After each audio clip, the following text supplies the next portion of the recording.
Just a trot down the A1 is riding school Eat, Sleep, Ride. The centre gives lessons and is a social enterprise for vulnerable people, giving them confidence through riding and looking after horses. But since the start of the pandemic, the school, like many small businesses, has been struggling. With many not able to travel to the centre and social distancing putting a stop to larger group lessons, Eat, Sleep, Ride has lost over £30,000 and was forced to sell 3 of their horses. The Scottish Government says since the start of the pandemic, they have allocated more than £3 billion to support businesses across Scotland, but the schools say they are falling through the gaps in funding requirement. We're not classed as a sporting venue and we don't come under a trekking centre because we can't show that we have enough tourism, even though 70% of our income is probably derived from other areas outside of here. The restrictions mean that we can only really safely teach 8 lessons a week. But this time we're just not able to make any money. Currently just now we're losing between £3,000 and £5,000 a month.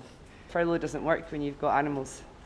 They still need fed, they still need shoes, they still need jags, they still need vaccinations, they still need wormed, they still need cleaned, they still need groomed. These horses need constant care, they can't just be left and turned out, and this is why it's so difficult for us this time.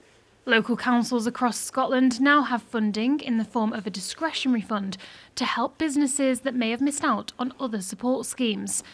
It's the council's decision how this cash is dished out. Danielle has applied but hasn't yet found out if she's secured her funding. Scottish Borders Council said the scheme aims to support as many local businesses as possible, and they will decide who gets what next month. For the school, being able to stay open isn't just to keep the horses fed. It also provides space and skill-building opportunities for people going through hard times. For 14-year-old Talia, the school has given her education opportunities. I had a really hard time at school because I didn't want to go to classes, I didn't want to do anything. So I was literally just running about the school, messing about, getting kicked out. And then I was coming here and it was giving me more opportunities, like the flexi schooling. Obviously I can get something out of it. And then Danny's offering me all these qualifications, like my ride safe and stuff.